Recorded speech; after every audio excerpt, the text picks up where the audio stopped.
If your credit card bills have gotten out of hand, call Consolidated Credit now. They can consolidate your debts, reduce your interest rates, and get you out of debt fast. Call Consolidated Credit now. 800-440-1636. 800-440-1636. That's 800-440-1636. Consolidated Credit Counseling Services Incorporated. 5701 West Sunrise Boulevard, Fort Lauderdale, Florida. 33313. Not a loan company. Licensed by the New York Department of Financial Services and by the Vermont Department of Financial Regulation. Maryland DM 19. Oregon DM 80031. Licensed by Virginia State Corporation Commission DC 32. The Blaze Radio Network. On demand. Love. Courage. Truth. Glenn Beck. Jimmy Kimmel seems like a pretty likable guy. I mean, I've laughed at some of the segments on his late night show, but he's been getting more and more political on his jokes and on his show lately, and he's caused an awful lot of attention.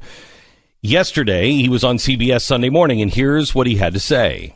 One conservative commentator in particular who says, who made Jimmy Kimmel the moral arbiter? I'm not. I mean, yeah, I agree with them. I'm nobody's moral arbiter. I mean, you don't have to watch the show. You don't have to listen to what I say. Okay.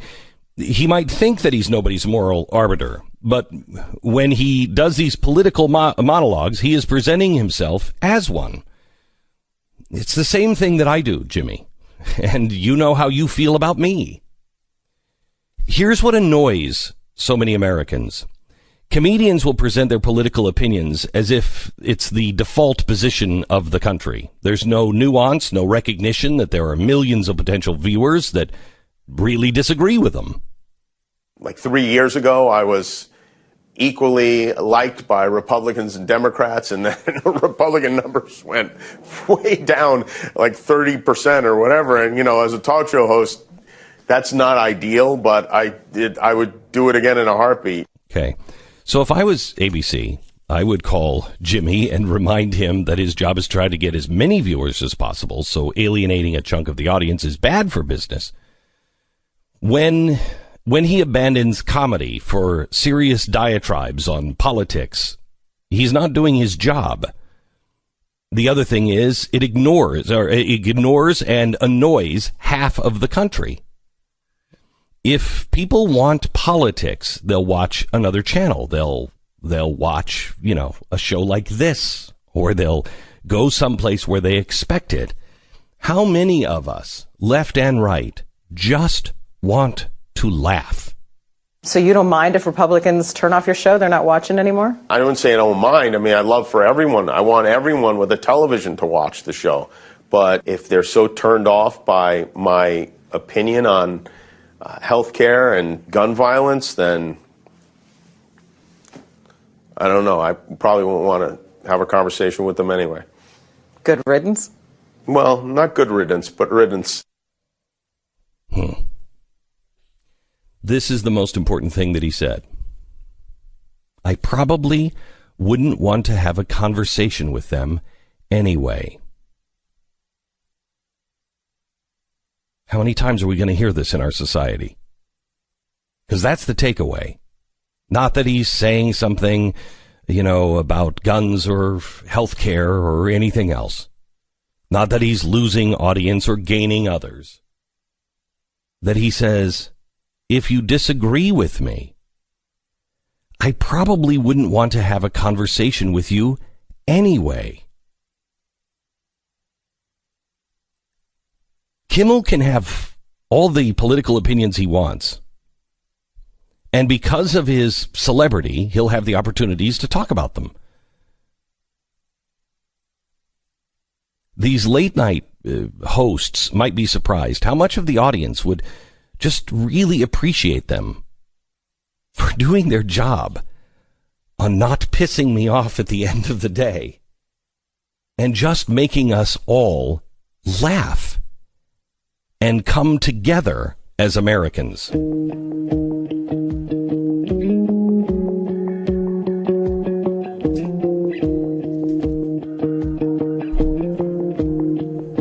Monday, October 16th. This is the Glenn Beck Program. It doesn't seem like anybody cares anymore. George Lopez booed off the stage for juvenile diabetes in Denver last week. He did an anti-Donald Trump routine. It didn't go over really well with the crowd. The tables sold for $5,000 to $100,000 to benefit the Barbara Davis Center for Diabetes.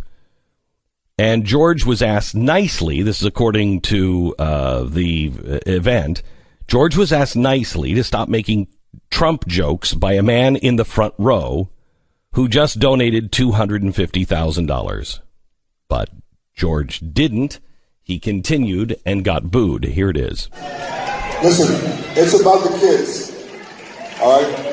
I apologize for bringing politics to an event. This is America, it still is, all right? So I apologize to your white privilege, but yes. If I was a minority in Denver, I'd be upset too. Wow. I got you. Wow. I apologize for your white privilege. Thank you for changing my opinion on old white men, but it doesn't change the way I feel about orange men.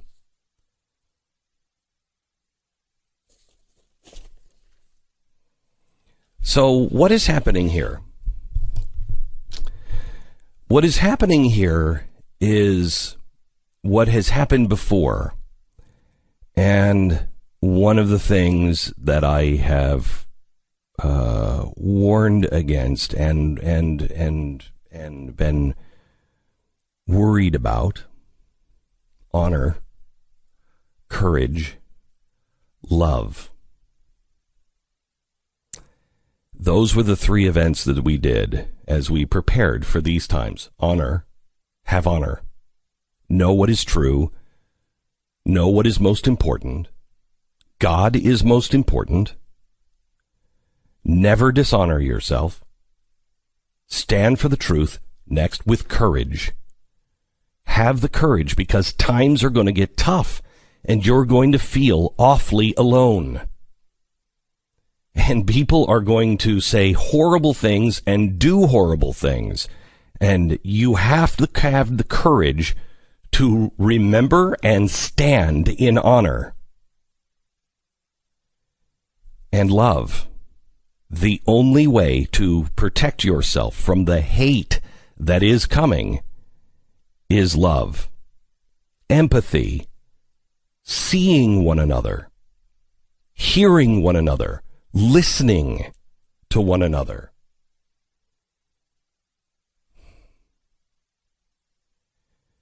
We're not doing that. How many people that you know truly have honor? How many people do you know that are willing to and have demonstrated, if you haven't demonstrated in your own life yet, that you will stand against the mob, you will take on your own side, because there's no way any of us, left or right, agree with everything that left or right has done. If you're not looking, if you're on the left, and you're not seeing Antifa, and you're not seeing people excuse that, and you don't look at them and say, excuse me, these guys are not on our side. They scare the hell out of me. If you haven't taken on your own side yet, then perhaps you don't know what honor is, or you don't have courage. And if you're not concerned about the hatred, then I don't know what will start to concern you on that. What made America great? Well, a couple of things. De Tocqueville said what made America great is that America was good. Are we good anymore?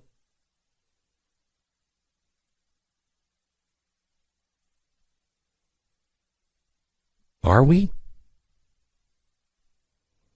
Do you remember when Americans used to look like Puritans? We were mocked around the world because we were Puritans?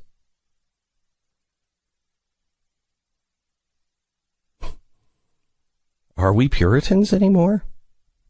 I saw an ad last night for Emirate Airways, and it was fascinating to watch. Most people, I bet, won't even notice it.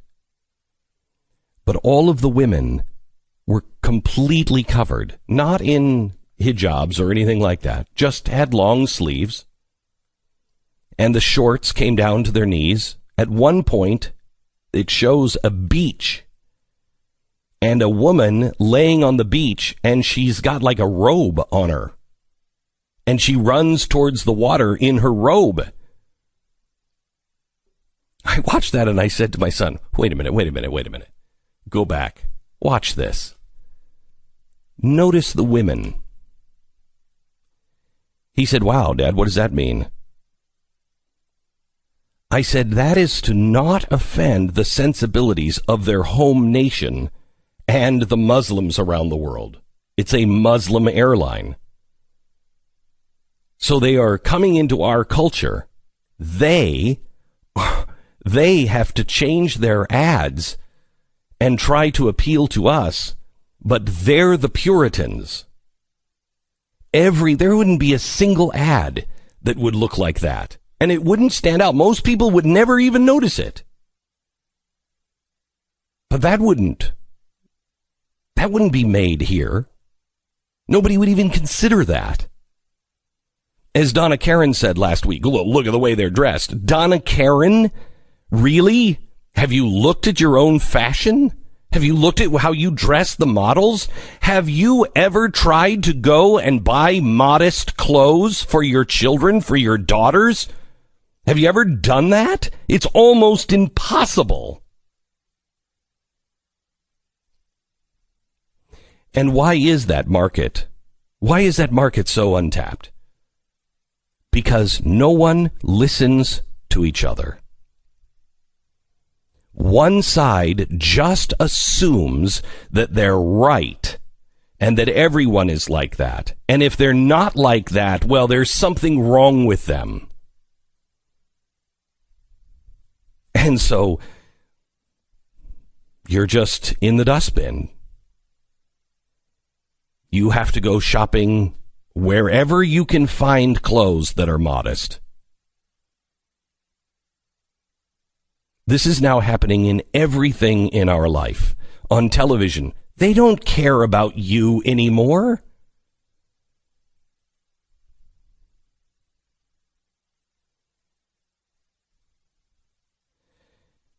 And so what do? We get mad at people like George Lopez. We get mad at him because of his arrogance. Is there any humility, George? Any humility? I spent, after Donald Trump won, I spent a long time with the left begging them, don't do what I did. And what was that? I told the truth as I saw it. Yes, I did. And I'd do that again. But I also lacked a certain sense of empathy for half of the country. And I didn't speak to them, nor did I listen to them. And so, and not because of me, but because of all of us on both sides, we've gone into our camps and we're not listening. And so what happens if you don't listen, if you don't talk? You become us versus them. Somehow or another, we're dehumanized. And you know this is true. Look at what CBS, look what one of the executives at CBS said about all the people at the country concert in Las Vegas. As if we're not even human.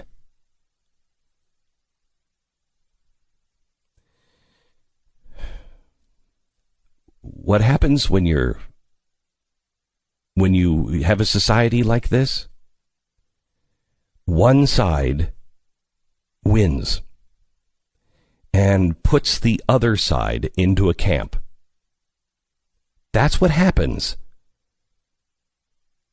I can't say it's going to happen here. But that's what happens historically. You dehumanize the enemy. You make them the problem. It gives you, it cuts all of your ties emotionally to them as people.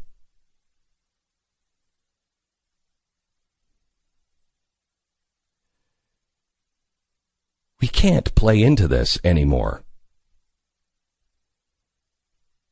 Instead of being mad at Jimmy Kimmel, I would beg Jimmy Kimmel to reconsider.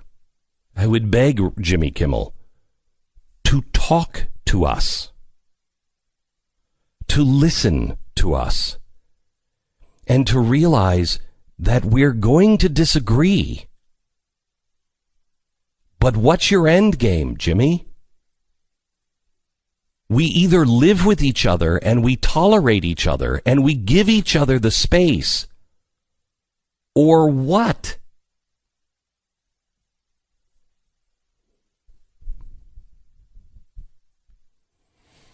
There's a lot going on today, and it's not all this heavy. But there's some changes that are happening around the world, including in Austria, which I don't think anybody was paying attention. A party that was started literally by a former SS officer now has 30% of the government. The uber scary Nazi right and the uber scary communist left is rearing its head. So what are we going to do about it? We are either going to join them because we feel there's no beating it unless we become like them, or we return to our roots and come together as Americans and solve this together.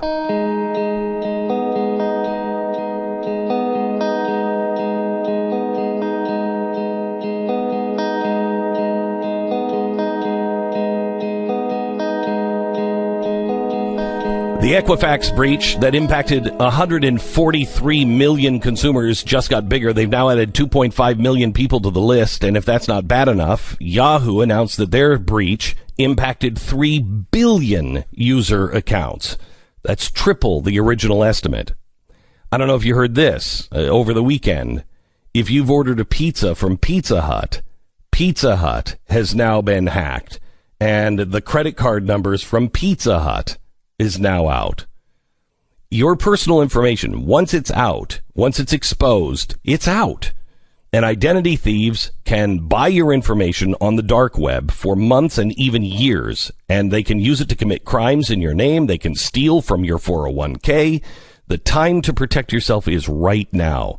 LifeLock has never been more important than it is now. They use proprietary technology to help detect a wide range of identity theft. And if there is a problem, somebody here in the U.S., a restoration specialist, is going to work to fix it. Now, nobody can prevent all identity theft or monitor all transactions at all businesses, but LifeLock can help you see the threat before it hits you or immediately after and help stop it. Go to LifeLock.com or call 1-800-LifeLock. Use the promo code Beck. That's Beck for 10% off your LifeLock membership.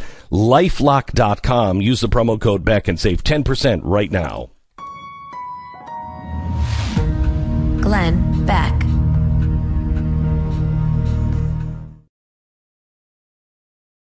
Glenn Beck.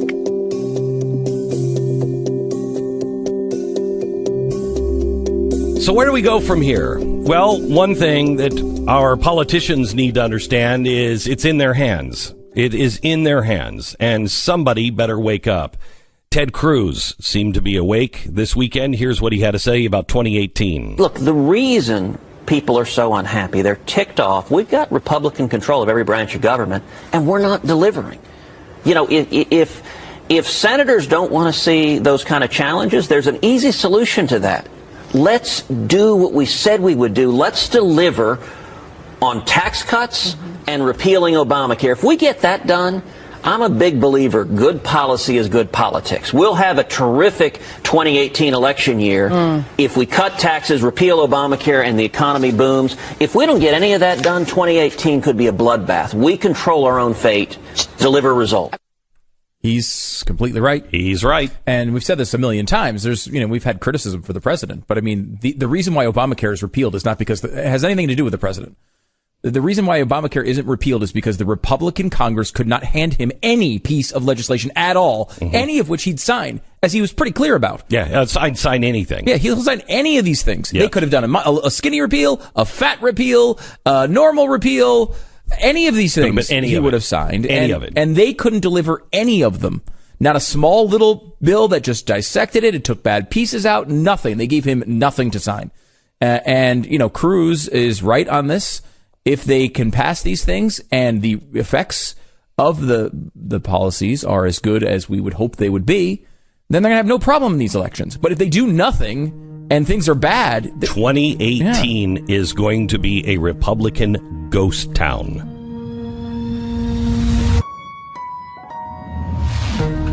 Glenn Beck.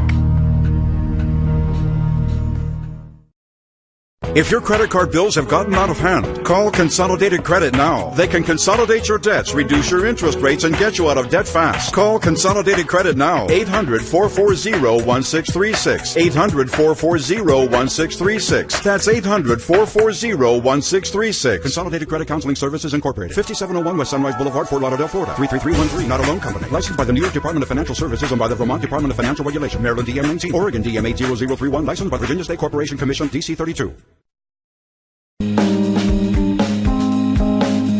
This is the Glenn Beck Program. Hey, our heart goes out to those in California. And if you would like to get involved, mercury1.org, mercury1.org, to be able to help these people. That there are 400 people missing. 400 people are missing. The death toll is now starting to creep up to Vegas numbers, and it doesn't seem like anybody's really paying attention to this. And California, we want you to know you're in our thoughts and our prayers.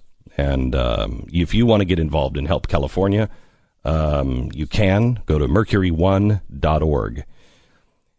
I'm wondering why we don't seem to connect with this California story, and maybe perhaps it is Puerto Rico we saw as another country. Did people just don't see Puerto Ricans as American citizens? I hate that. I hate the fact that you have to be an American citizen, but I can't figure out why we don't care about the Puerto Rican story as much as we should. I mean, people without electricity at all, no phone service, nothing. That's horrible. Yeah, and they are American citizens. And they are. Polls show something like 40% of Americans don't actually realize that. But yeah, they're American citizens. Right. And I don't think it's just that they're Americans, that we don't know that they're American citizens. I'm not sure what it is. Do you think it's natural disaster fatigue at all? Could be. Because we had, Harvey, Irma, Maria, the Puerto Rico thing obviously is in that. You have, there were wildfires before the hurricanes and now the ones after. So I think it's that, but I also think that people are sick of, they don't want to give to the Red Cross. They just don't want to give. They don't try. How many people do you know? If you involved in FEMA or the Red Cross, I want nothing to do with it. There's definitely some of that. I mean, they have raised a lot of money. Yeah, they have. They have. And there was huge reactions to things like Harvey, right? I mean, it's not like we've forgotten all natural disasters. It's just what I'm thinking is that you can't really get involved over in Puerto Rico because it's an island. So we can't, we don't have people from neighboring states going and driving there. There's not a hands-on feel to it. Correct. So there's no real hands-on feel to it. It's so massive that it's going to take the government to do something. And with California, I think that we look at California not as neighbors, but as a giant state. And I don't mean giant state like Texas is a giant state or Alaska is a giant state. I mean, it's statism. And so it's like an island. Here in Texas, nobody's going to stop you from getting a boat and going out. In California, you can't do anything because it's fires, so you'll die. But also, is California even going to welcome that? Is the state going to let you do anything? I mean, you know what I mean? It's like I don't know. I do think there is an element of that, right? I mean, maybe, that is the philosophy of that area. Yeah. And this it's such a split area too. We talk about this all the time. I mean, we were just looking at some stats of the business, and one of our big business parts of this, I can't remember if it was subscription or whatever it was. The biggest part of it is California. Yeah. There's a lot of real conservatives in California. And they feel abandoned. Who feel abandoned because there are real conservatives there, and then there are real far left people. And so obviously so far they've held control of the state for most of the time and grown government to massive levels too. I think there are a lot of citizens there who look at it as this is always the government's job. There's nothing for me to do. I'll go along, do my life until something happens to me, and then the government will help me. Right. And that's obviously totally different vibe than Texas. They just think differently in California, in the liberal regions. I mean, I saw what they did with Harvey Weinstein this weekend with the Oscars. Okay, so you kicked him out, but Woody Allen is still in. Yeah, Woody Allen, who, by the way, was convicted.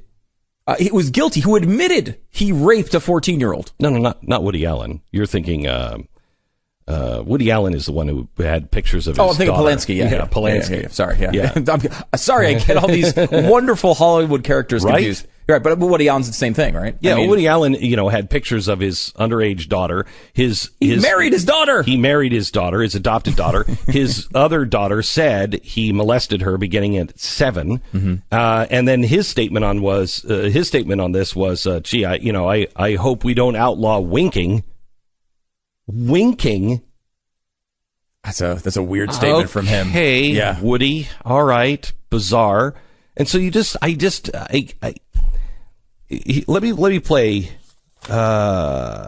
let me play Corey Feldman, please. Here's Corey Feldman on Barbara Walters. Now, this is a few years ago. He was on The View, and he was talking about what's happening in Hollywood and how he and other child stars had been molested by men. Very powerful men. Now, listen to this, and listen to what Barbara Walters says. Saying that there are people that were the people that did this to both me and Corey that are still working, they're still out there, and they're some of the richest, most powerful people in this business. And they do not want me saying what I'm saying right now. Are you saying that they're pedophiles? Yes. And that they're still in this business? Yes. That's what you're saying in your book. When you talk to parents, they don't want me here right now. Trust Corey, me. They want me dead. There are a lot of parents out here who want to put their kids in this business. Their kids are cute, they're great actors. What would you say to a parent who just has the best of intentions, who's coming here with their child? If you're saying that there's a lot of predators in this industry. It's a many-feathered bird. Okay? Be careful what you wish for. That's what I'll tell you. Don't go into it with naivety. Don't go into it thinking that it's all roses and sunglasses. You're damaging an entire industry. I'm sorry, I'm not trying to. I'm just trying to say that it's a very important, serious topic. You said that there was one gentleman in the industry who did not take advantage of you. He was not a pedophile. You said it was Michael Jackson. Of all people. And she pushes back on behalf. She pushes back on behalf of Hollywood. And we're living in this time where you have to believe the accusers. Well, no, you don't have to believe. You have to take them seriously and investigate. You take them seriously, but you don't have to believe them. She didn't even take them seriously. She turns around, you're destroying a whole industry. Well, that whole industry is really sick.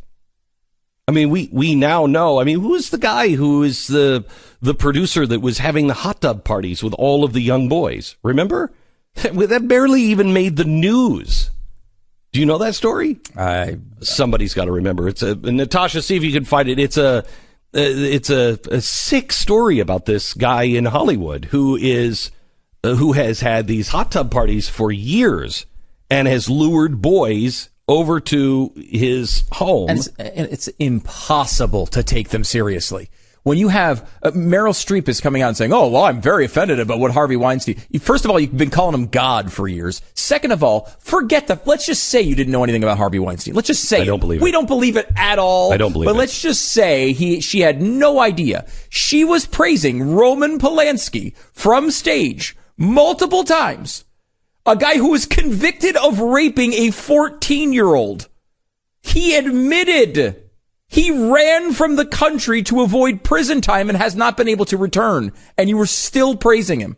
What credibility could you possibly have on this matter? Go away.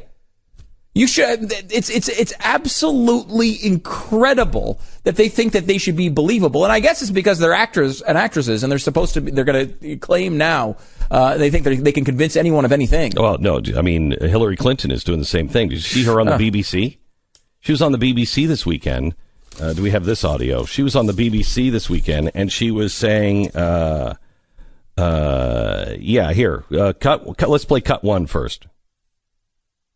No regrets attacking Bill accusers. You have it, Sarah? In your book, the three women brought onto stage by Trump attacking your husband, and you kind of dismissed them. Was that the right thing to do? Are you sure about that? Well, yes, because that had all been litigated. I mean, that was the subject of a huge, investigation, as you might recall, in the late 90s, and there were conclusions drawn, and that was clearly in the past. But it is something that has to be taken seriously. As I say, for everyone, not just for those in entertainment right now. Absolutely. Nobody wants to blame women for what men do, but nonetheless, powerful women like you also have a duty to call men out. As I did throughout the campaign, I certainly did. I mean, but you didn't with your own husband. The really sad part of the campaign was how this horrific tape, what he said about women in the past, what he said about women during the campaign, was discounted by a lot of voters. She went on to say, I didn't know anything about Harvey. I'd never even heard those rumors. Now, I don't believe that. I don't believe that. And here's why. We have seen too much evidence of too many people that were mauled by him. You are too close to Weinstein. I know people in the Clinton circles who worked for Weinstein, and they knew. You're telling me those people never warned you? They never said, really bad guy, really bad guy. Why would your people that used to work for you tell me about that and not you? I don't believe it for a second. Yeah, I mean, it's tough. Because is there, I read something from an employee of one of the companies, off the record comment from one of the employees. And they said, look, we knew what we thought he was a guy who screamed at everybody and was a jerk. Yes. And a guy who, whenever he left, whenever he went on the road, was cheating on his wife. That's different. Right. Hang on just a second. That's different than I've never heard these rumors. She said in the BBC article and deal, I wide-eyed. I never heard anything like this. That's different than, look, I heard that he was a philanderer, but I thought it was all consensual. She can't say that. No. She can't say that. She's so dishonest. So she has to go to, I never heard any of it, which is also a lie. I tell you, the day of the politicians is just over. I read a book this weekend. Hang on, I read this. Let me see if I can find it because I don't know. I finished this damn novel and I don't even know the name of it. Hop on Pop. Yes. Have you read that? Yeah, because the guy is constantly jumping on Pop. It was crazy, right? Yeah, it's really good. It's like, really get off Pop. Yeah. Okay. I think they might make a movie out of that thing. So it was powerful. Robert Harris is a great writer, a great novelist, and he wrote a few years ago Conclave, and it's all about the Pope dying, and there's some intrigue, and then what happens in the conclave to get the next Pope, et cetera, et cetera, et cetera. And it's so amazing to me that It doesn't matter if it's the conclave or if it's, over in Europe or here. All politicians are exactly the same. They're exactly the same. But there is something different this time, and it's called the internet. We have the ability to connect with one another and connect with something real. And I don't know, it's not going to happen by 2018, but 2020, 2022, there's going to be a new breed of politician. It's just they're going to be different because these politicians we've had enough of. In the entire world has had enough. And so if we don't go into communism or fascism, some sort of totalitarianism, Europe is moving in that direction rapidly. If we don't go into something like that, there's a chance that we survive by rooting all of these people out and not replacing them with just a better version of what we already have. I think we have a chance of changing this entirely, and people who don't feel like that smarmy politician, those are the people that I think we have a chance of possibly electing, because the entire system is broken. And once somebody figures out, here's how you go through the gate, or here's how you jump over the fence, I think those politicians are over.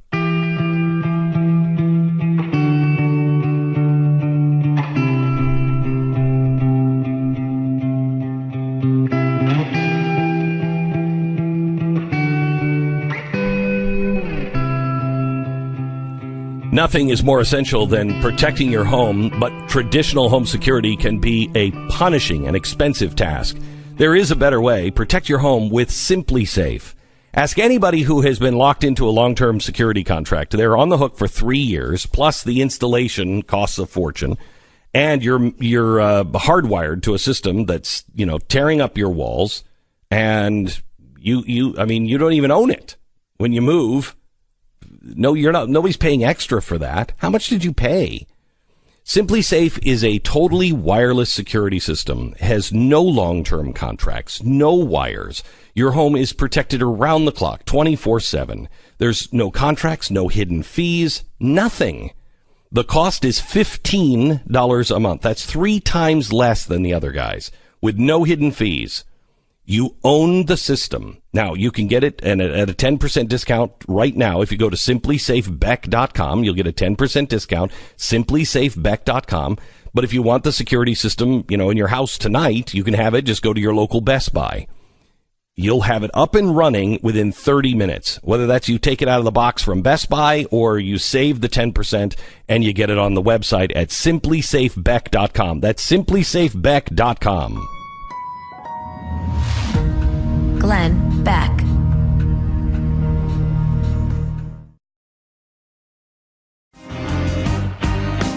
Glenn Beck. So I'm having a hard time believing that people in Hollywood did not know about Harvey Weinstein. I mean, you may not have known that he was a rapist, but you knew he was a bad guy. When Courtney Love is on television saying this, I think in 2012, listen to this. Hi, Comic Central. Do you have any advice for a young girl moving to Hollywood? I'll get live with it. Harvey Weinstein invites you to a private party and Four Seasons stuff. Yeah. If Harvey Weinstein invites you, don't go.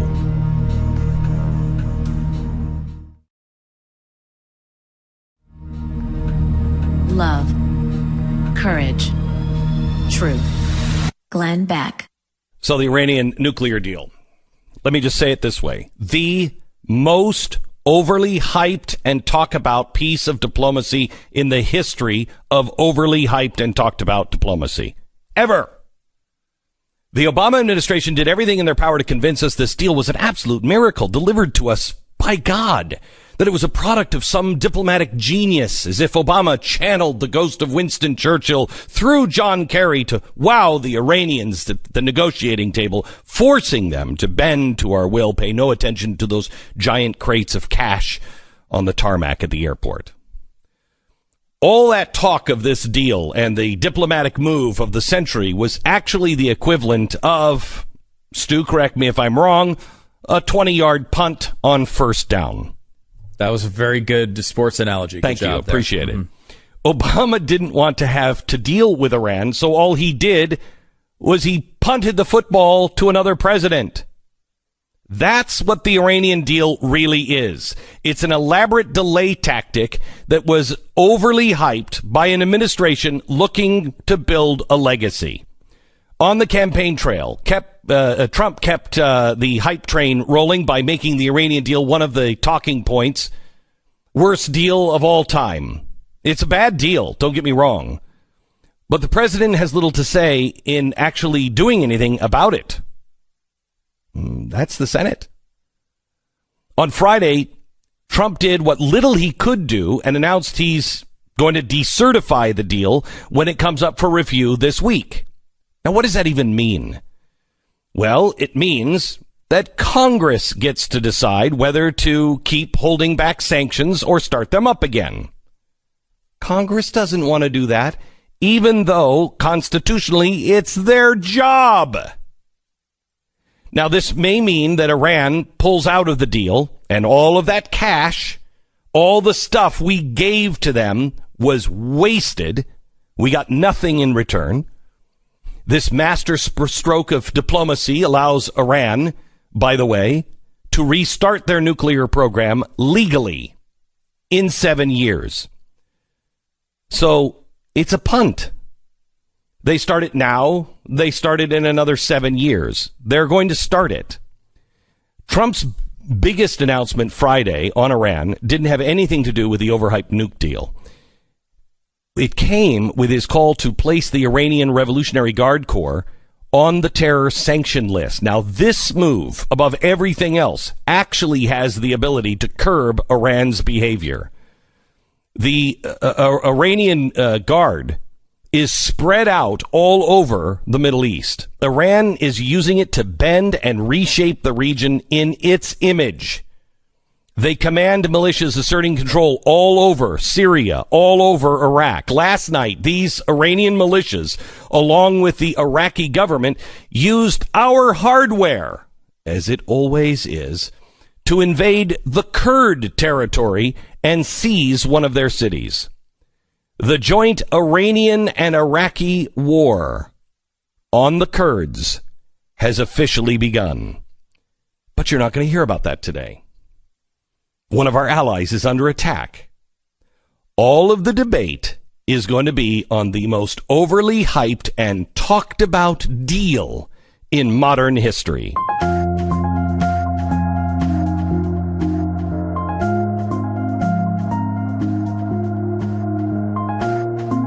Monday, October 16th. This is the Glenn Beck Program.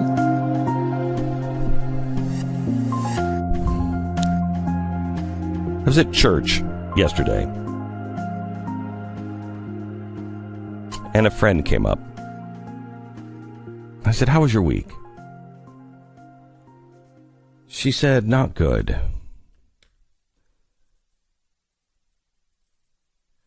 My daughter tried to commit suicide on Friday. I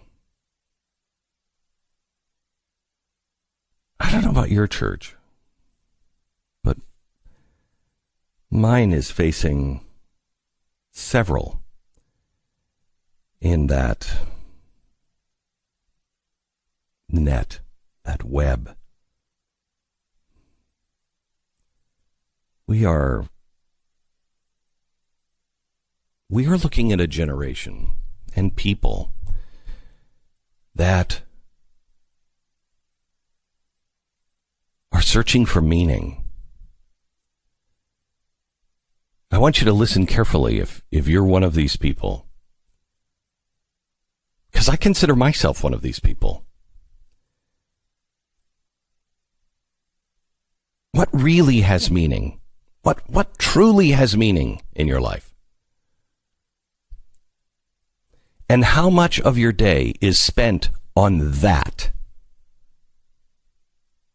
And how much of your day is spent on stuff that is really meaningless?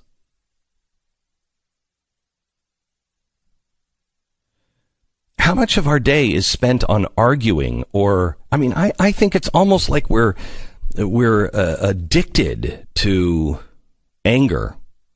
We're addicted to the fight on something because it gives us meaning. It gives us purpose. It gives us something to fight for because we don't know what's real. We don't know really what's even happening to us. And what we're doing at the same time, we're fighting for these things. And we're struggling in our own self to find meaning. If we're lucky enough, we're old enough to have had some meaning in our life, have had something real in our life. Maybe we don't have it anymore, but we did at one point. And so we know it's possible. I think our youth, they don't even know it's possible. They don't know that anything has any value. And this comes from never having to fight for somebody, never having to fight for something, never losing something, never losing a game, never coming in last, never made to feel uncomfortable. Think of the things that truly have meaning in your life. Did they come to you easily? Think of the things that truly have meaning in your life. Were they cheap?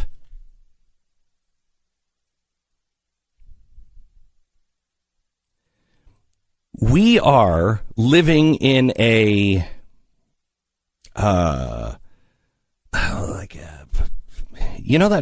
right before you get to the cashier, what do you call that place where it's just all the candy? That's I feel like that's what life is to Americans right now. You know what? I want that.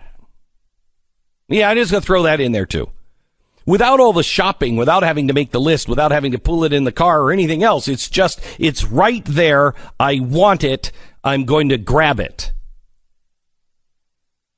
And if I can't pay for it, don't worry. I've got a card for everything.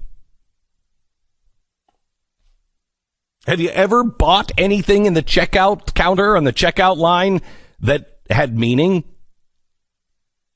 That you in the end cherished? That you wanted to pass on? Nothing. This is happening to us because we're trying to make life comfortable. And there is no meaning in all comfort. Life is uncomfortable. Life requires endurance. Endurance implies there's tough times. And we're trying to take those things away from everyone. And it's what's making our life meaningless. You know, in America, we think that we can protest and ban and tear down and rip up and legislate our way out of anything bad or anything uncomfortable. We're going to find a way. Biloxi School District just banned the books To Kill a Mockingbird. Now, they've just banned that from the 8th grade curriculum. The students were in the middle of studying it, and the school board vice president said there were parents that were complaining about it because there's language in this book that makes people uncomfortable. We can teach them the same lesson in another way that's not uncomfortable. What? Wait, what? Thomas the Tank? Hey, here's Thomas. He's going to talk about racism. He's going to talk about lynching. It should make you uncomfortable. Life is really pretty easy. People are complex. We should understand that the world is very complex because there are billions of people in it. Racial injustice in the early 20th century America should make you uncomfortable. How's that not a good way to tell your children? Do you know, have you ever read the Grimm's fairy tales? Have you ever read the actual fairy tales? They're not happy. Hansel and Gretel don't make it out of the house. I mean, why were they written that way? To teach children that life is brutal unless you pay attention. I don't know what you're going to do in Biloxi. If you're in that area, call the school district, but in a respectful manner. Suggest that they stop cowering to the tyranny and have some common sense. Teach our children that life is uncomfortable. The uncomfortability of struggle is what gives your life meaning. Ask anyone. Their fondest memories, most likely when they just got married and they were struggling to make it. Why? Because they learned so much. We're getting tired, but we're tired because we're fighting and it doesn't seem like anything has any meaning. We're fighting. Look how hard we have fought since September 11th for our country. And all the people that we put our faith in, it doesn't look like they actually meant it. So you're tired because you feel like you didn't do anything of meaning. But you did. You're just not seeing it. You're not seeing it. You changed the lives of your children. There's nothing more important than that. I'd like to point out that, studying To Kill a Mockingbird promotes the exact kind of virtues and conversation that we are in desperately need of today. Also, school district in Biloxi, you might also know that generations of Americans have studied To Kill a Mockingbird, and somehow or another, we have all managed to survive our uncomfortableness. There is this movement in America into one giant pansy pillow-lined safe space. There's no such thing as a safe space. I was teaching in church a couple of months ago. And I was teaching actually during the week. I was teaching the young adults, the 16, 17, 18-year-olds. Said, tell me what sanctuary means. Why did people, you saw Hunchback of Notre Dame, the Disney cartoon, why was Esmeralda always screaming sanctuary, sanctuary? Because the church was a safe space. Wait a minute, safe space. Was it a safe space? Is church supposed to be a safe space? No. Church should be a predictable place. But church should be the place where you come. It's a hospital, man. It's where you come and you're struggling. And somebody will tell you the truth. Not make you feel better, but tell you the truth. And here's the truth. It's really not that hard. It's really simple. You follow just a few simple rules, and you work hard, and you question with boldness. And you don't accept excuses from yourself. And you stop looking for safe spaces. We would have never gone to the moon because the moon is not a safe space. We would have never, ever gone into space because it's chilly, I hear. We would have never, ever come to America. I know half the country seemingly would be happy about that, but look at the blessings of America. We would never explore the highest mountains.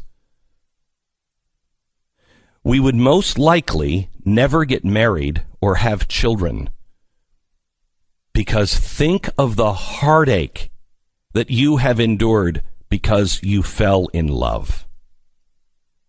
Think of the heartache you endured because you had a child. Would you change that for anything? That heartache those are stripes I am proud to wear.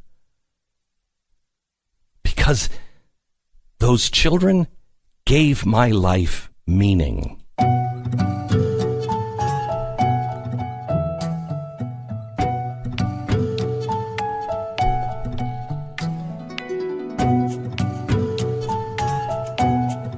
Tanya's from the Northeast. My wife, in case you haven't met.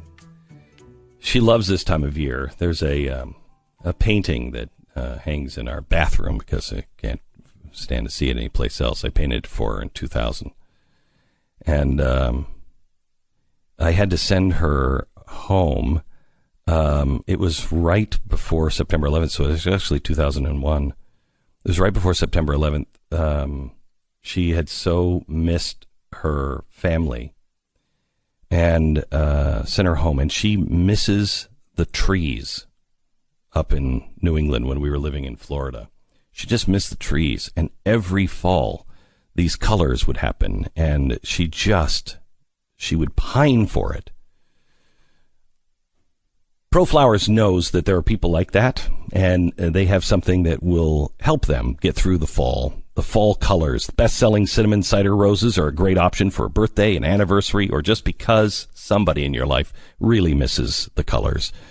Go with one of the classics like the 100 Autumn Blooms or a dozen Autumn Roses, and you can't lose now, no matter which you pick, because 20% off of any ProFlower unique bouquet of $29 or more is happening now. ProFlowers. Their bouquets are guaranteed to stay fresh for at least 7 days or your money back, and you control the delivery date. ProFlowers. They'll give you more bloom for your buck, big, beautiful flowers, more stems for your money, and long-lasting freshness. Get 20% off all of their bouquets of $29 or more. Go to proflowers.com. Use the promo code Glenn at checkout. That's proflowers.com, promo code Glenn. Glenn Beck. Hi, I'm George Foreman. Do you have an idea for a new product or invention? People ask me all the time, George, how do I get my idea in front of companies? How do I get a patent? What do I do next? Do you have the same questions? I'll tell you like I'll tell them all. Call my friends at InventHelp. Call InventHelp today for free information. InventHelp can submit your invention to companies who are interested in receiving new ideas. To get your free inventor's information, call 1-800-359-4704. That's 1-800-359-4704. 704.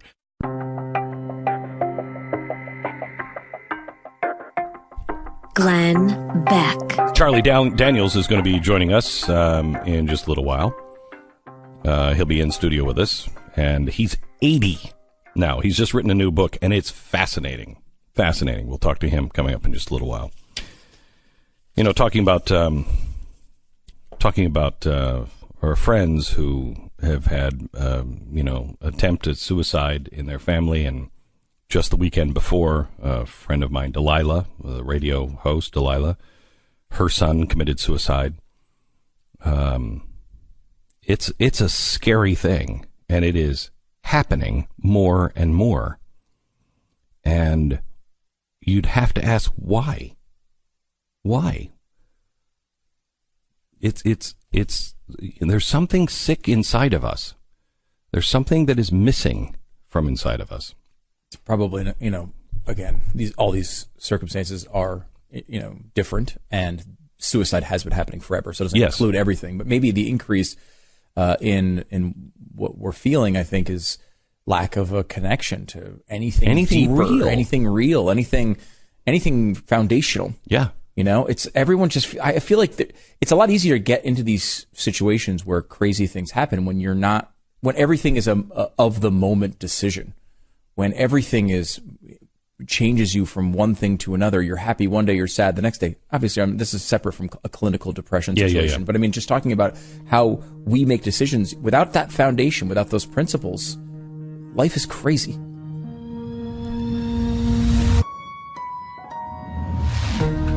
Glenn Beck.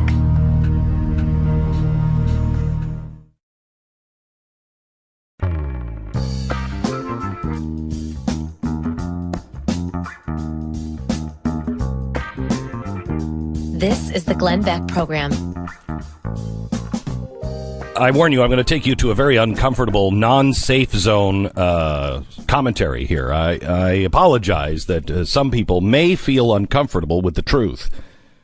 This is a speech given by a guy named Dr. Rick Rigsby.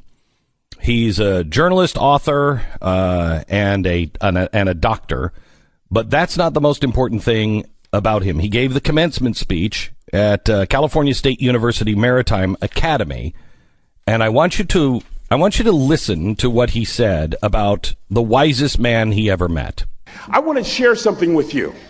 The wisest man I ever met in my life never made it past the third grade, impacted tremendously me and my brother. Growing up right here in Vallejo, this was our family.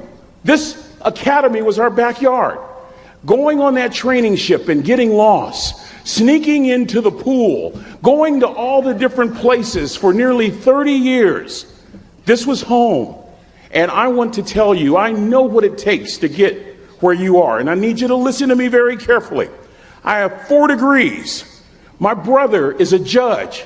We're not the smartest ones in our family. It's a third grade dropout daddy. A third grade dropout daddy who was quoting Michelangelo when he was a cook at Cal Maritime, saying to us, boys, I won't have a problem if you aim high and miss, but I'm going to have a real issue if you aim low and hit. So here's his father, who was a cook at this university years ago, had to drop out of his out of school because his family had been hit hard and he needed to help, grow food and help at the house. But his education, he fought for. And listen to how he reared these kids. Be kind to people. He always told us kind deeds are never lost. I get to do a lot of NFL chapels. You see some amazing things with those National Football League players. You see guys that can bench press 200, 300 pounds 20 times. You see folks that are huge, that can run like a deer. You see folks from a flat-footed position jump 40 inches, 40-inch vertical leap. I even saw a white guy do it once. But the point...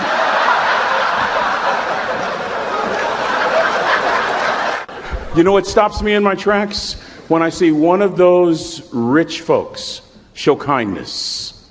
It literally stops the world. George Washington Carver said, when common people do common things in uncommon ways, they command the attention of the world. I just described your grandmother. I know you're tough. I know you're seaworthy, but always remember to be kind. Always. Don't ever forget that.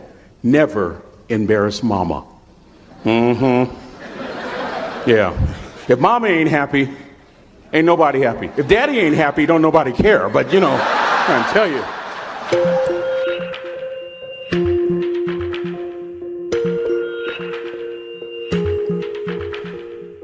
So there's a couple of things that happen politically that you should be aware of. First of all, Sessions is getting this story speaks volumes about people on the left and how the media on the left view people on the right. 9 months into his tenure as the nation's top law enforcement official, the nuances of Jeff Sessions' civil rights policy are coming into focus. As a senator from Alabama, Mr. Sessions had spoken out against same-sex marriage and voted against expanding federal hate crimes to protect transgender people. And civil rights groups were livid when President Trump nominated him to be Attorney General. They predicted he would reverse policies on discrimination, police abuses, and other areas. In many ways, Mr. Sessions has fulfilled those predictions. However, the Justice Department has dispatched an experienced federal hate crimes lawyer to Iowa to help prosecute a man charged with murdering a transgender high school student last year, a highly unusual move that officials say was personally initiated by Attorney General Jeff Sessions. The man seems to care about prosecuting murders And That's who unbelievable. could have possibly predicted this? Because this is not a white person. This is not a white, straight Christian male he's going after. I thought that's all he was going to support. That's all I thought he cared about. I knew he was against murder, but I thought it was only for murder of white Christian males. That was my understanding. Wow. And now here he is. That's what we voted for, wasn't it? I thought so. Yeah. The case is terrible, of course. A 16-year-old in Burlington, Iowa, was shot to death in March 2016. Friends and family told local newspapers that he was gay. He identified as both male and female, and occasionally went by a female name. The Justice Department lawyer will serve as a county prosecutor in the case. And I guess this is one of those situations legally that is very odd, right? You don't normally apply these sorts of resources to individual murder cases. And what they're saying here basically is that seemingly Jeff Sessions is interested in applying the law to individual cases when they show real merit. And he is not embracing the wider sort of systemic ideas where you're going to change laws to try to prevent these things in a larger sense. He's taking each case as individual cases, but he's just as passionate of prosecuting, and maybe even more passionate in prosecuting a transgendered person getting murdered than the typical evil white Christian male. It's a pretty interesting story, because the New York Times here, I would say it reads as they're sort of giving him credit, like, wow, he actually seems to give a crap about transgender people. What does that say about us? I know. What does that say about the New York Times and how they view people who disagree with them? For instance, gay marriage. I'm for gay marriage because I'm a libertarian. I don't think the government should be involved in marriage at all. I get no value at all from a piece of paper issued by the government. Yeah, but what about your town councilman? When they know you're married, you feel you're like, wow, they recognize me. They know my love life, and I feel great about that, right? However, at the same time, I believe marriage is between a man and a woman, and that's what my faith teaches me. But I don't care what you do. Don't tell me and my church what I have to do, and I'm not going to tell you what you have to do. Keep it out of the federal government and government. It has no place there. That is between you and God, or you and a tree, or you and whatever. It doesn't matter. That's your business. And I know, I'm guessing, that is what Jeff Sessions is thinking, or was thinking when he was against gay marriage. There's also something else that comes into play on this, and that is, it was a slippery slope. It was to open the door for almost anything. And if you don't believe that, look at what's happening. It was to be able to persecute people who don't believe in gay marriage. And if you don't believe that, let me introduce you to a baker in Colorado, a baker in Oregon, a photographer in New Mexico. What happened to their right?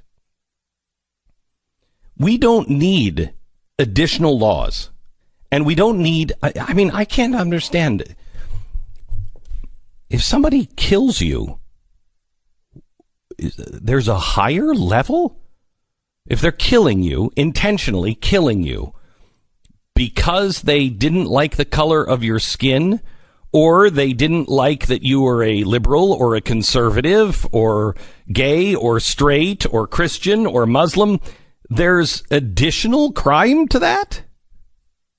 Shouldn't the highest problem that we have in our society is the murder, the hatred that's so deep, and it could be just because you've been jilted, but you gave into your hatred that was so deep that you thought the only way this can be cured is by killing another person.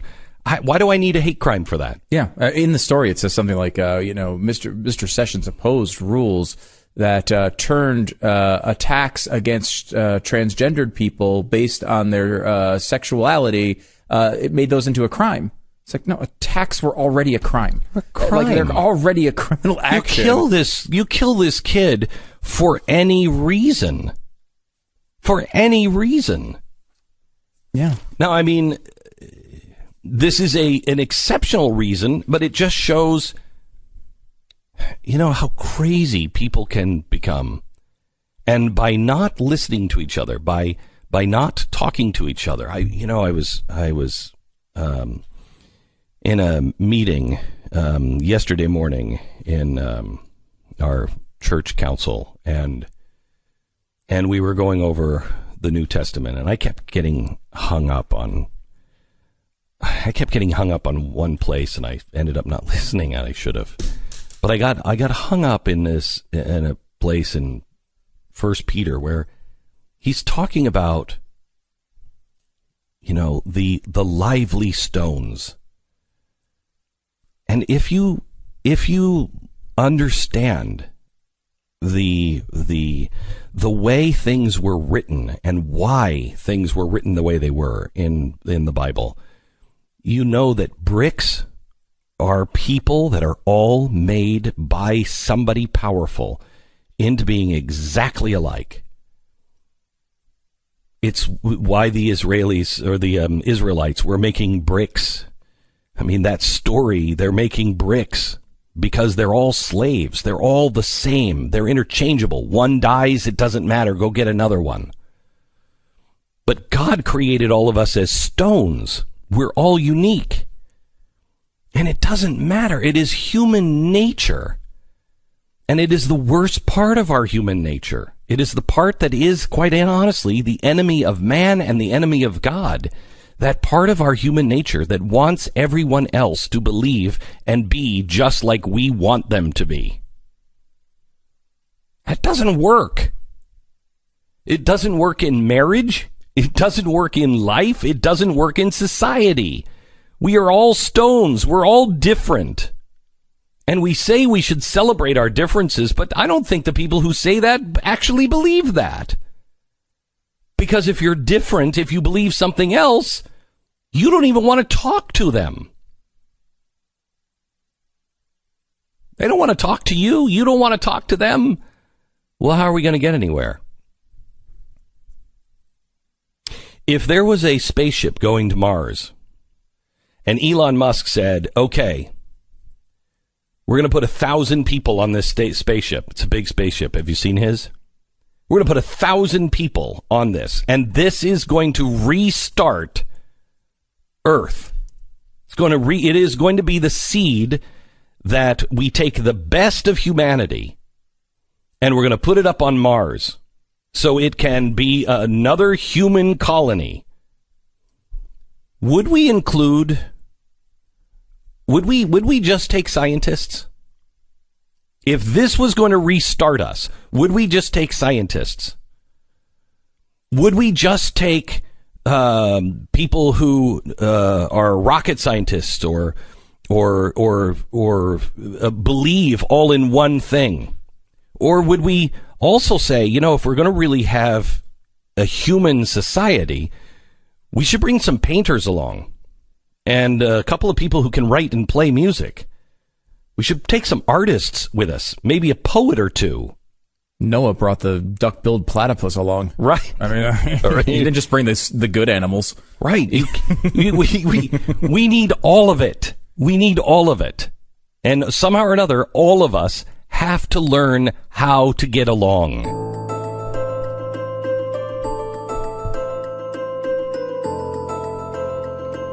Duck-billed platypus is actually my favorite animal, so I don't want to disparage it.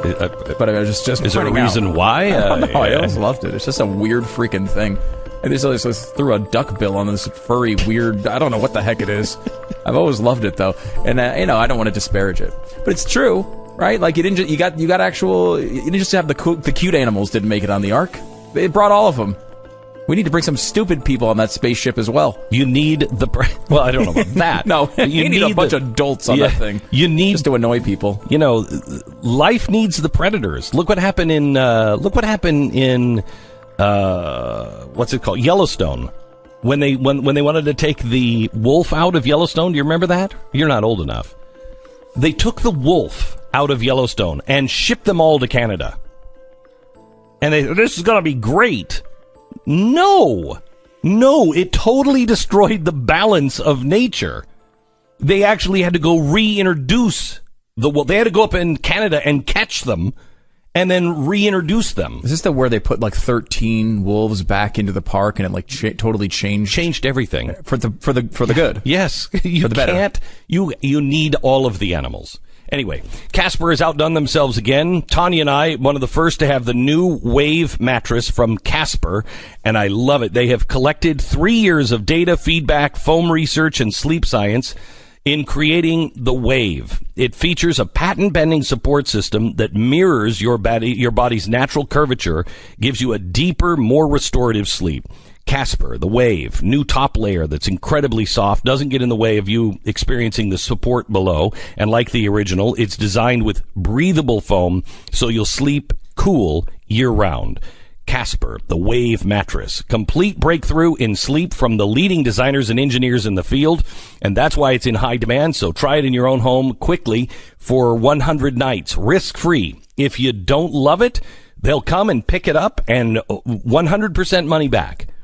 Free shipping, free returns, Casper.com. Use the promo code Beck. You could save $75 on your purchase at Casper.com if you use the promo code Beck. Minimum purchase is required. See site for details. Terms and conditions do apply. Glenn Beck.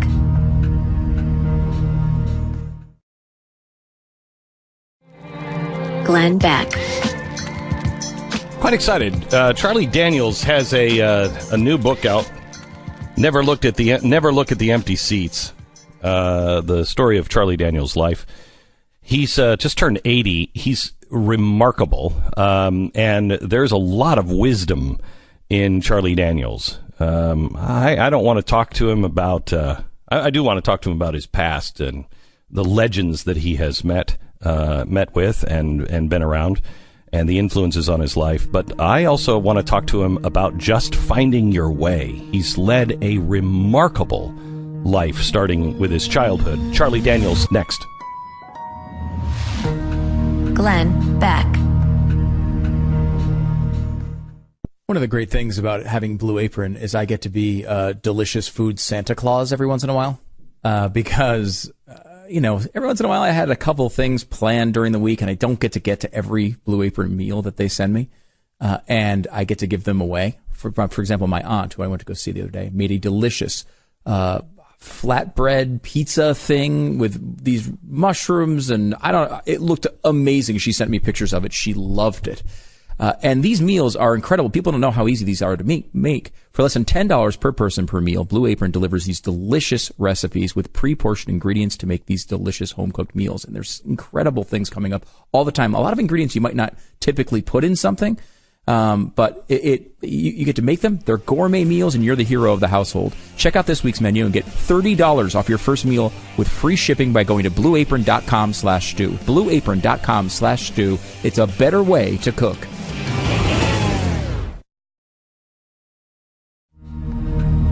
Love, courage, truth. Glenn Beck. This morning, exhausted doctors are struggling to keep their eyes open. They are frantically attending screaming patients, many burned beyond recognition, who are continuously entering and exiting the hospital like a horrific revolving door. These are victims of a double truck bombing that occurred Saturday in a crowded street in Mogadishu. The deadly attack in Somalia, 300 lives and still counting. This is sub-Saharan Africa, and it has not seen this level of violence since 1998 when they bombed the U.S. Embassy. The Somali government is blaming Al-Qaeda, Al-Shabaab, an extremist group, for the bloodshed. The Shabaab, which once controlled most of the cities, lost their territory in the area thanks to the Somali army and American counterterrorism operations. However, it is still a deadly threat to the people of Somalia, and hundreds of people have been killed and wounded in the attacks on the capital this year alone. The Somali president said, "This attack proves our enemy will stop at nothing to cause our people pain and suffering. Let's unite against terror. Time to unite and pray together. The terror won't win." I want to bring you a quick message. The terror won't and can't win. The good guys always win in the end. And Shabaab, they're not good guys. We will always be changing and challenging evil that is spread out worldwide.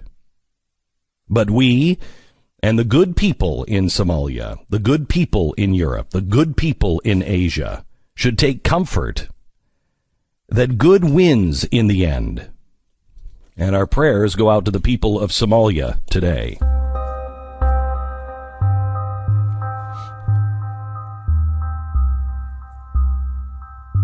Monday, October 16th. This is the Glenn Beck Program.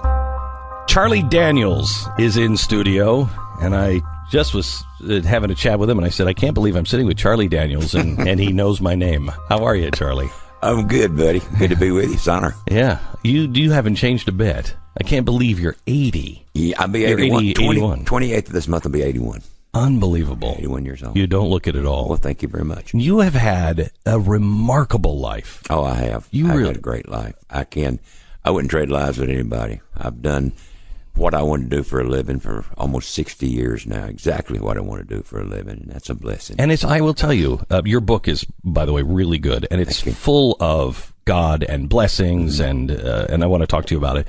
But the one thing that I didn't know is, at any point did you think, maybe God doesn't want me to play the fiddle or play the guitar because you lost a finger when you're graduating? Your arms were almost pulled off from an auger.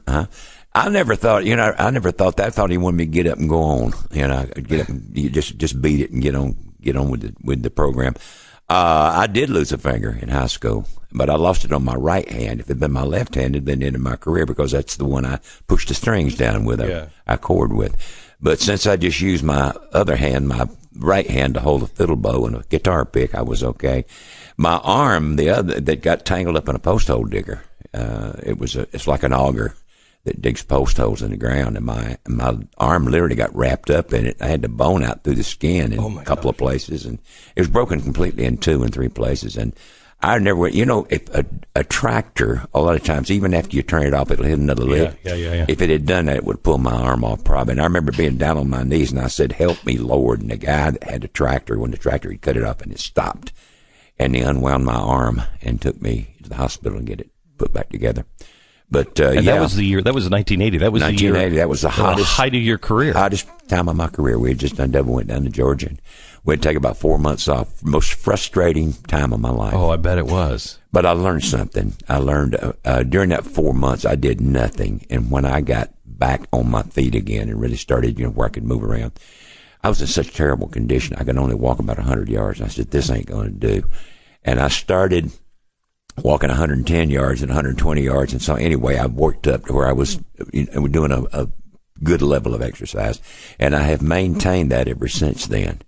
So I think I needed that time in my life to reassess taking care of myself. Yeah. And I've tried to do that a lot better since then. So in 1980, you were at your height. Devil went down to Georgia. I mean, it's crazy.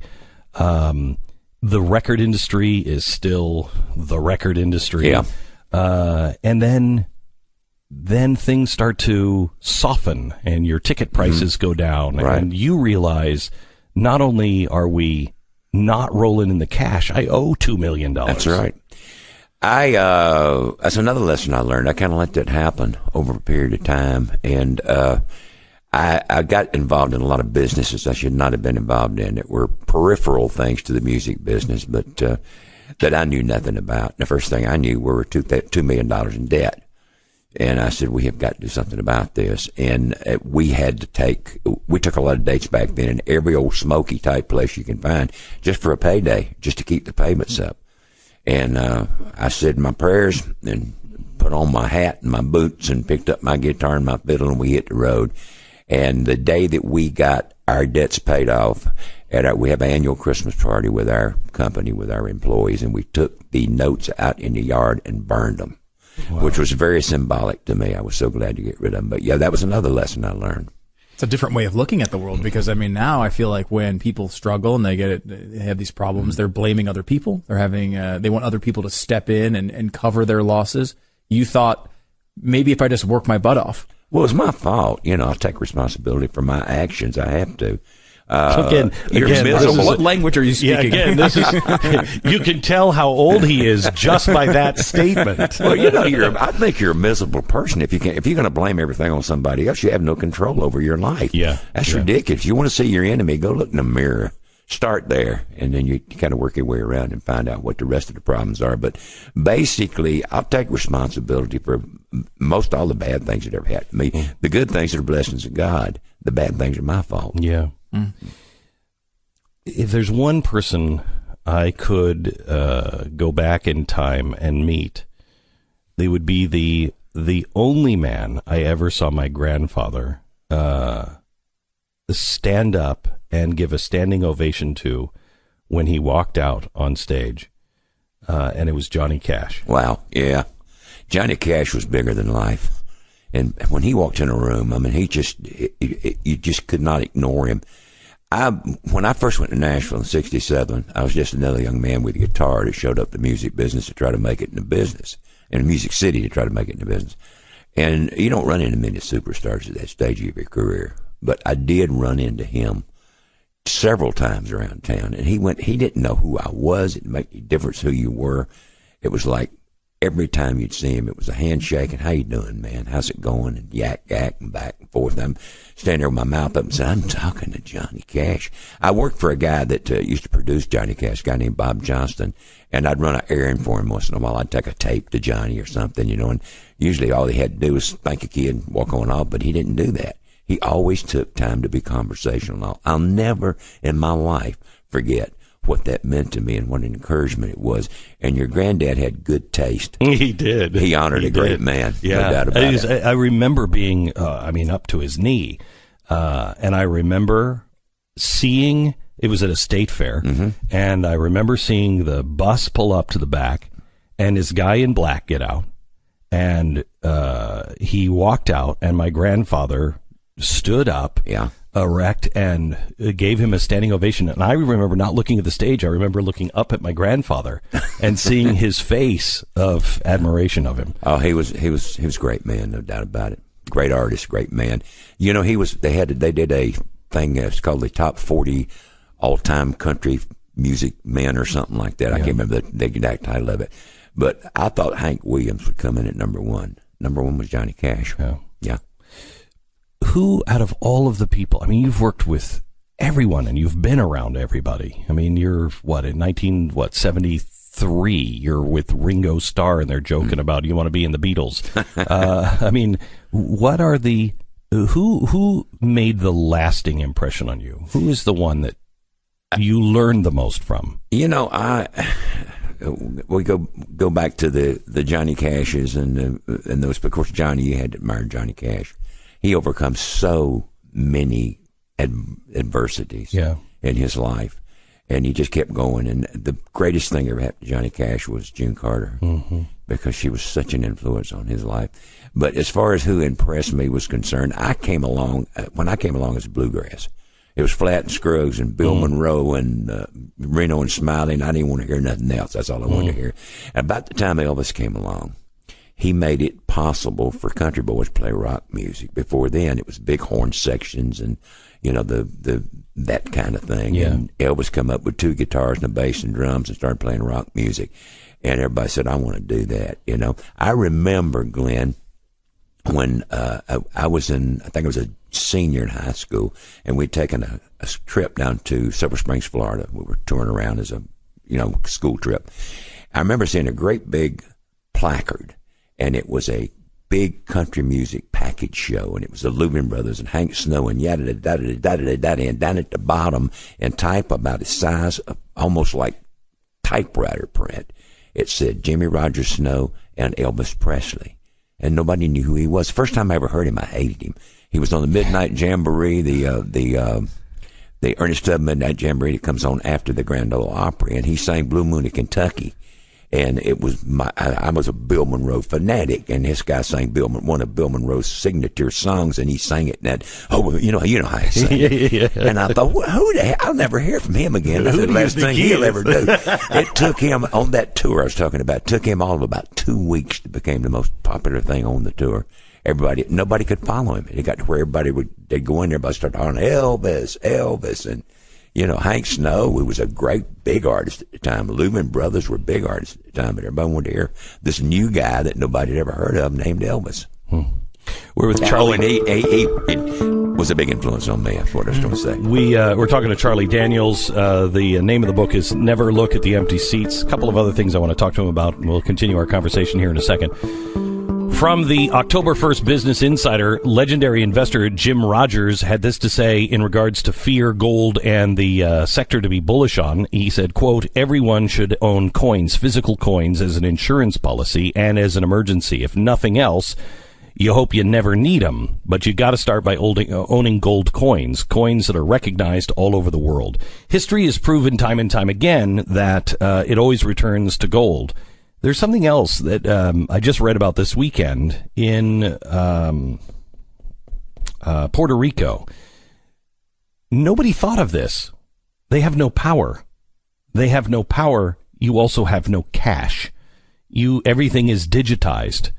You might want to have some cash on hand and be able to have something of real value that is lasting. The world always returns to gold. Durable, easy to transport, looks the same everywhere. Weight, grade, in short, it is the insurance against a catastrophe. Call 866-GOLD-LINE right now and find out about their price guarantee program. Also read their important risk information. 1-866-GOLD-LINE. 1-866-GOLD-LINE or goldline.com. Glenn Beck.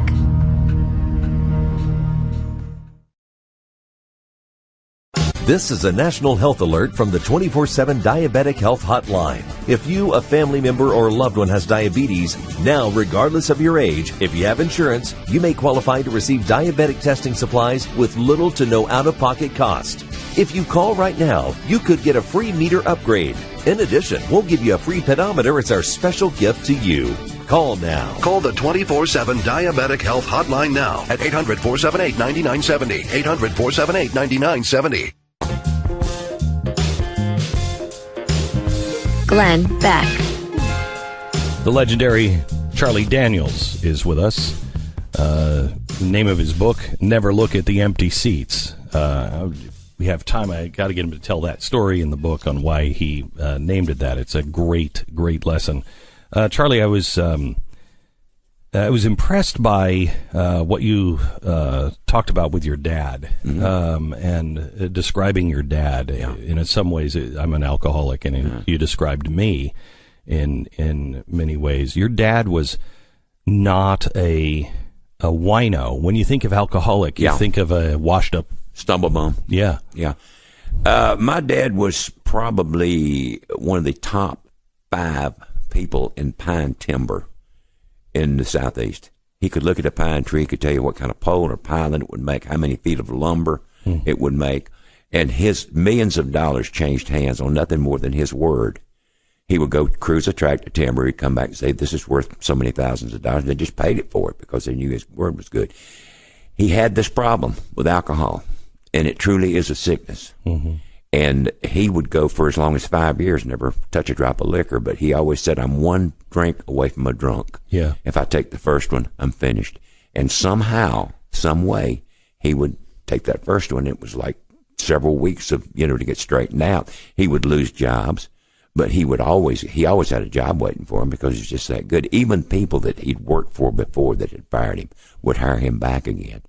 So my point was what I was trying to get the point across, and that's what was a hard thing for me to talk about, because usually when you say alcoholic, somebody thinks about some stumblebum, walking around looking for a money to borrow from somebody to get another drink. My dad wasn't that way at all. He was always loving. He always took care of his family. He was very responsible. You know something, Glenn?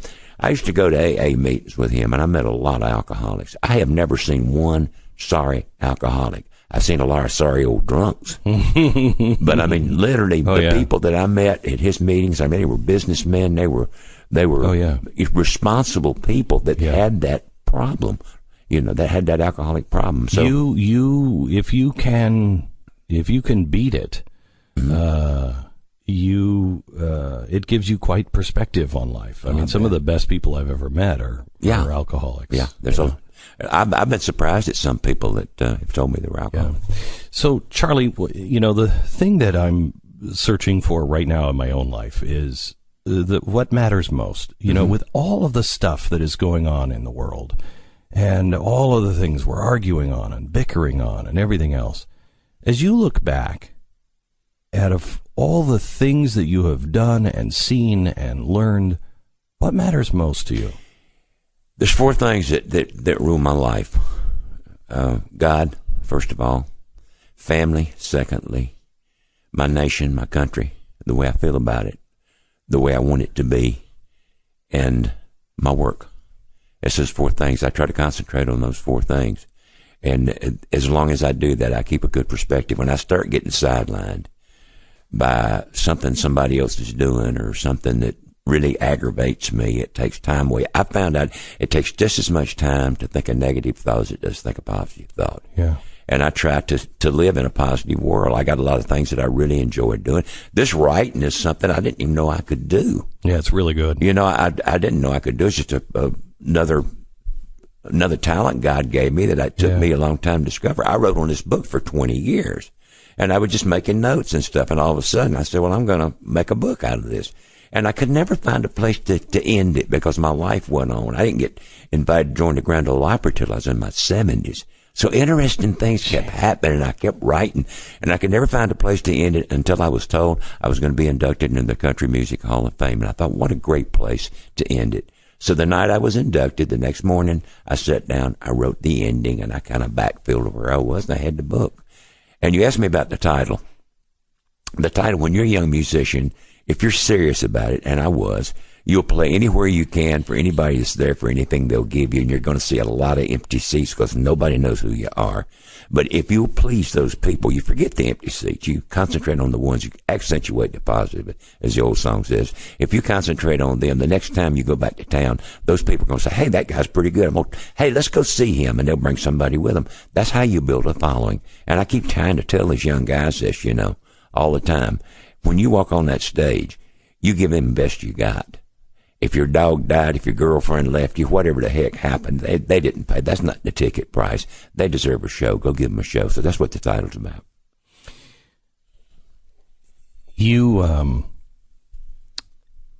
My father was about your age. He would be probably 85 or 86 now if he were alive. And he said to me, I've seen a lot of things in my life. Didn't expect that we would ever go to the moon when I was growing up. And he said, I'm glad my time is past because I worry about how you're going to navigate the future. Do you worry that? Well, I have a son. I only got one boy. He's 53 years old. And he's got a pretty good handle on it. Now, the grandkids, I don't know how this... I would literally hate to grow up in the world nowadays because it's a world... Glenn, I don't understand the world anymore. I don't understand how it works. I don't understand what motivates people. I feel that a lot of people in this country either don't know or don't care where we came from and how we got here. Yeah. And the blood that was shed and the sacrifices that were made to get us to where we are. Now, I'm an old World War II guy. I remember the day Pearl Harbor was bombed. Wow. My city that I came from, Wilmington, North Carolina, is a seaport town. We had oil tankers and cargo boats that went across the ocean, to service our troops. And they were sunk, several of them, just off our beaches by German U-boats that were out there. So we took the war very seriously. And I learned, and I will say this on stage every night, only 2 things protect America. It's the grace of Almighty God and the United States military. And Charlie, I love you. Love you too, Thank you so much. The name of the book is Never Look at the Empty Seats. Well worth the price of admission. Charlie Daniels. Thank you. Glenn Beck.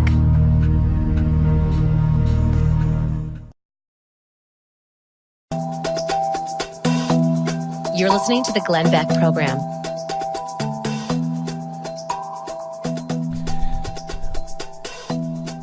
So Dana Lash had a tweet storm this weekend. Spent my weekend preparing to move due to repeated threats from gun control advocates. One guy hunted down my private cell phone number, called when the police were here, threatened to shoot me in my front yard. Another guy created a string of social media accounts, posted photos of my house, threatened to rape me to death. Another gun control advocate, after threatening to hunt me down and assault me, dragged my kids into it. I'm grateful that my kids' school work with law enforcement and private security to ensure campus safety and work with me. I've only ever discussed these issues kind of vaguely. More I can't discuss. I and other Second Amendment women are sexually threatened regularly. I'm not sad, just determined. Maybe someday people will drop the ideological boundaries and not cherry-pick concern. Maybe someday. It's really comforting to find out how inclusive, diverse, and loving the left is. Pat Gray joins us. It's good to see it. It just kind of warms the cockles of your heart. At least it would if I hadn't had my cockles removed. It's been a while since I've had cockles. Surgically. Right. Yeah, surgically removed. Yeah. Yeah, they don't come out just by wishing them out. You got to cut into it. Yeah. Did you did you get ice cream for the week after you had your cockles removed? I did. I had icicles. Icicles. Yeah. Okay. Popsicles. Right. And icicles. And icicles. Mm-hmm. Huh, It was winter when I had them removed. Right. Okay. So they let me suck on icicles. Right. But it's amazing to see how these things happen when they're threats to a woman who has been defending our Second Amendment rights. It doesn't matter. Doesn't She matter. deserves They don't no care one at seemed all. to care. Although They I did don't see, care. I think I saw. Did I see this correctly? That Chelsea Clinton actually responded to Dana and said, "Hey, following this, and we, think it's really horrible." Like she actually seemed like that's true to her. I mean, that's to her credit. To her credit. Yeah, but she give it's credit where credit's due. Yes, this is rare, however, and it shouldn't be. It shouldn't be. Yeah. Well, because people just think they don't see you as human anymore. We were talking about this with Jeff Sessions. Mm-hmm. My gosh, he's defending somebody who killed a transgendered kid? Yes, of course he is. Of course he is. He's prosecuting. Yeah, prosecuting. Yeah. Mm-hmm. So, here we sit with Dana getting threats so bad that she has to move. And what does the left think? They don't care. She deserves it. Not at all. Yeah, they don't care. It's, and she's a woman. And right now, supposedly, they're all concerned about women's rights. And if it had been a black conservative, they wouldn't be black enough. And they'd be screaming about you're not really a black person. You're a sellout. You just, if you're a minority or a woman, you just can't have that position. Yeah, and this was her tweet storm was in response to this Me Too campaign, which is essentially people say, now that Harvey Weinstein's in the news and there's all sorts of sexual assault, women are coming and confessing their stories about when they've been sexually harassed at work. And not by Me Too. Not by necessarily Harvey Weinstein. No, by their own Harvey Weinstein, they keep saying. It's an interesting thing where, the left is saying that this is a big issue, and obviously, certainly with Weinstein it is, and this is obviously more widespread than just that. But at the same time, they're fighting to take women's ability to defend themselves away. Mm-hmm. I mean, if anything, if you understand this society as one that is rampant with sexual assault by predators that are much stronger than women, isn't this a great time to argue for Second Amendment rights for women? They should be able to defend themselves more easily. Maybe they should be able to defend themselves with firearms in these situations, and maybe less of them would happen. Especially when Weinstein allegedly raped at least 3 of them. Yeah, and I think 4 now. I think at least 4. Have you seen the list? It is long, staggering. Well, it sounds like virtually everybody. I mean, everybody who came in his office, he tried to get with. I mean, it's bad. Yeah. Yeah, and there's all these. There was the Courtney Love thing we played earlier. Can we play that again, please? Do we have that in hand? This is 2005. Tell me, Hillary Clinton on the BBC over the weekend saying, I had no idea. I've never even heard these rumors. Right. 2005. Listen to this. Hi, Comic Central. Do you have any advice for a young girl moving to Hollywood? I'll get lively with us. Harvey Weinstein invites you to a private party in the Four Seasons downtown. If Harvey Weinstein invites you to a private party at his hotel room in the Four Seasons, don't go. That's 2005. Wow. That's as clear as you could possibly imagine. Yeah. Well, and it's one person after another. Yeah. And they've said it at the Oscars. They've said it at the Emmys. There have been jokes about it on primetime TV shows. No, they did not make jokes. They did make jokes. No, you cannot joke about this. Wait a minute. Hang on just a second. Wait. Weren't you just last week saying, along with the rest of society, How dare them avoid all jokes on Saturday Night Live and everything else? All the late night shows, they weren't joking about this. They would not joke about this last week, and that was wrong. And now you can't joke about this because that would be wrong. The Al Michaels thing is unbelievable. Here, play Al Michaels, please. Manning throws, and that is knocked down by Bradley Roby. I mean, let's face it, the Giants are coming off a worse week than Harvey Weinstein. And they're up by 14 points. Come on. Only my LA guy comes up with that well, one. You know. There you go. All you have to do is read the papers. Any paper. I'm sorry. Not only is that a funny completely joke, harmless. It's That's a good joke. It's delivery. great. It's a nice joke. It's a nice current reference. Yeah. He's the best in the business. Yeah. And he knows how to do this without being offensive. That's not offensive. It's not offensive at all. But later in the game, this happened. Back in Denver, sorry I made a reference earlier before, trying to be a little flip about somebody obviously very much in the news all over the country. It was not meant in that manner. Stop it. So, my apologies. And we'll just leave it at that. We'll leave it with... Move on. Yep. Oh, sorry, Al, you can't leave it at that. We're going to persecute you until you're drummed out of your position now. We're just going to yell and scream about it until you can't announce games anymore. I mean, it's ridiculous. You know they're going to do that. Are people arguing that Harvey Weinstein had a good week? Like, I don't know. Is there an argument to be made for that? I don't think so. And what if they had joked about it on Saturday Night Live? That would be cool. Yeah, they did joke. They did joke about it on Saturday Did they Night finally Live. this weekend? Yeah, they did. They finally did. Wow. They did. And then James Corden as well. James Corden came out and made. Do we have that audio? He made some jokes about Harvey Weinstein as well. And now he's sacred. He's sacred. Is he? Yes. No, he's not. No, He's not I thought it was the opposite. No. James Corden isn't sacred? I don't know. Listen. Wow. Right here in LA, it's so beautiful. Weinstein has already asked tonight up to his hotel to give him a massage. They're all like groaning. I don't know whether that groan was that you like that joke or you don't like that joke. If you don't like that joke, you should probably leave now. It has been weird this week, though, hasn't it? Watching Harvey Weinstein in hot water. Ask any of the women who watched him take a bath. It's weird watching Harvey Weinstein in hot water. Harvey Weinstein wanted to come tonight, but he'll settle for whatever potted plant is closest. Come on now. These are fantastic jokes. That's funny. I don't care who These you are. are That's great funny. jokes. It's true. It doesn't mean. I mean, if anything, it means it shows that we care more, and we're taking this very seriously. That is one way you take something seriously: is completely mock it to death. It's how we deal with things. Yes. It's how you kind of get through these trying times. Is joking about it. I'm so tired of the word and feeling police. I can't take it. I know. I mean, do you remember a time when we said back in the 90s, this political correctness stuff has got to stop because there will be a time where you can't say anything. Welcome to that time. Welcome to it. And if I could just remind you of what everybody said. Oh, don't be ridiculous, you and your slippery slope analogy. Yeah. The slippery slope has a name because it's a really good observation. You start to go down a hill and then you slip and go all the way down to the bottom. Yeah, it doesn't always happen. There's a lot of times that people are worried about slippery slopes, but it doesn't get there. But with speech right now, it's bizarre. Yeah, the problem is there's no more slopes. We're down all of them. We're down. We're down at the bottom of every one of them. No. Woody Allen said this weekend he hopes that you can still wink at a woman in the office. Oh my gosh! I hope so. You can't do that. I hope so. No, that's dumb. No.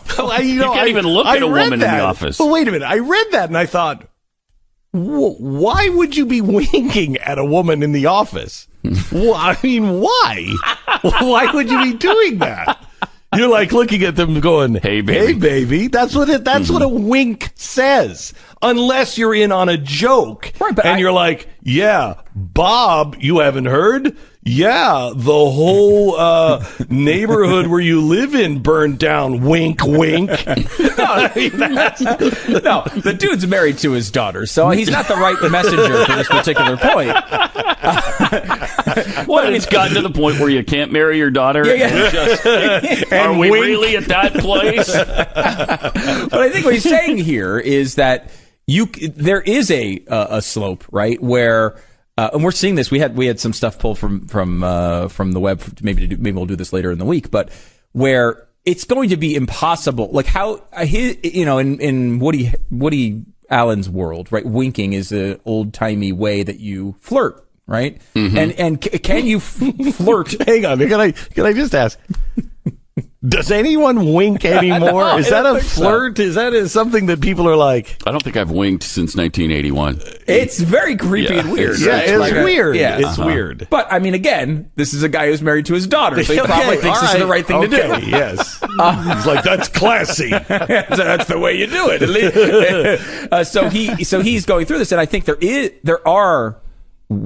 is a world here, right, where you have to look at that because normal human interaction has to be allowed.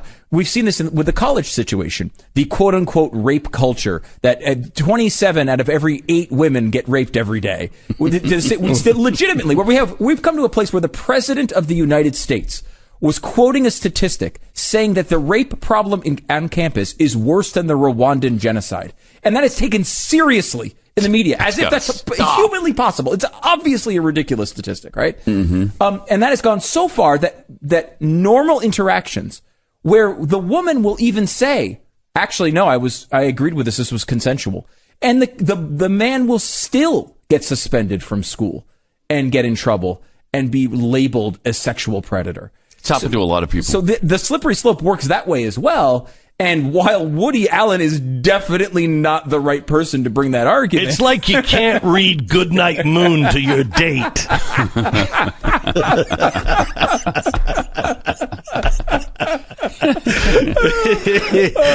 It's like you can't tuck her into bed while singing "You Are My Sunshine." And you're snuggled up, pulling up an episode of Peppa Pig. What?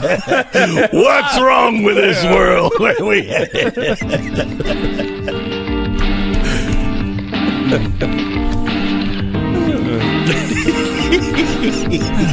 Pat Gray has more of that coming up on Pat Gray Unleashed in just a few moments on the Blaze Radio Network and the Blaze TV Network. Holy cow. Anyone paying attention knows now is the time to prepare. Saying the world is unpredictable is mild. None of us have any guarantees of what tomorrow is going to bring. Honestly, if I were on the air tomorrow and I said an alien ship has just appeared over Moscow and the Russians claim to have made contact, and there's one, it looks like it's headed towards Washington, D.C., what percentage of this audience might believe it? I believe it. I don't even know that they react. Like, oh, really? Huh. Wow. That's a retweet. All right, I'm going to move on. Anyway, things are unpredictable, and it's not too late to start a plan. Ensuring that you're feeding your family is the beginning of being dependable. You don't want to be dependent on the government. You want to be dependable for your family. Friends having trouble, your family having trouble, you having trouble. Having food storage for emergency situations means that you are the leader and that you don't have to deal with not being able to eat or feed your family in a crisis. My Patriot Supply gets that and is the solution. This week, you can get their 102-serving survival food kit at a special price of less than $1 per serving at 1-800-200-7163. Or you can order online at preparewithglenn.com. It's dependable emergency food storage. The seasoned experts are at My Patriot Supply. And you can go and find all of the really good breakfast, lunch, and dinners at preparewithglenn.com or call 1-800-200-7163. Glenn Beck.